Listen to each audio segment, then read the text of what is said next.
Imagine an empire so wealthy its gold reserves dwarf those of all Europe combined. This was the Songhai Empire, a powerhouse of trade and culture in West Africa. But how did this empire, and others like it, vanish from the global narrative? The answer lies in the power of storytelling. For centuries, African history was told through a Eurocentric lens, but today, a new wave of filmmakers is reclaiming these stories. Ousmane, the father of African cinema, once said that film is the most powerful weapon in the fight against oppression. His 1966 masterpiece, L'Onwada, was the first African film to gain international recognition.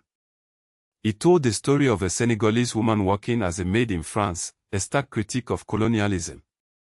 Sembène believed that cinema could reach the masses in a way that books could not. His work inspired a generation of African filmmakers to tell their own stories. The Songhai Empire, which flourished from 1464 to 1591, was one of the wealthiest states in the world.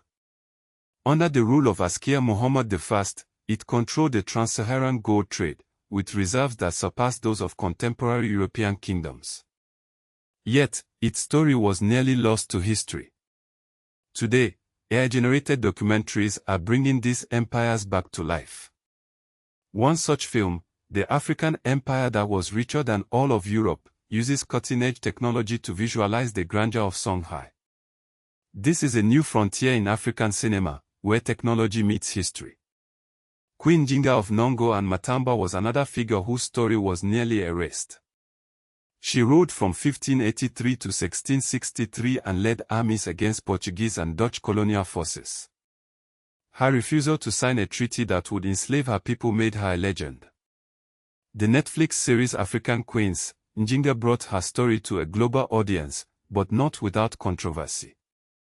Critics argue that such adaptations prioritize drama over historical accuracy. The Dahomey Kingdom, featured in the 2022 film The Woman King, is another example. The Agoji, an all-female warrior regiment, were not just soldiers but a political and spiritual force. They were the only all-female military unit in Africa to fight a European army. Yet, the film's fictionalized narrative sparked debates about authenticity. The Carnation Revolution in Portugal on April 25, 1974, marked the end of the Portuguese colonial empire. This event led to the independence of Angola, Mozambique, and Guinea-Bissau. It also inspired a new wave of African cinema, as filmmakers sought to document this shift. The digital revolution has further transformed African cinema. Modern filmmakers use digital tools to create high-quality productions that compete globally. AI is now being used to visualize lost empires, making history accessible to a new generation. This is not just about reclaiming the past but shaping the future. African cinema is a tool for decolonization, a way to challenge the dominant narrative and empower the next generation. The stories of Africa's empires are not just history, they are a call to action.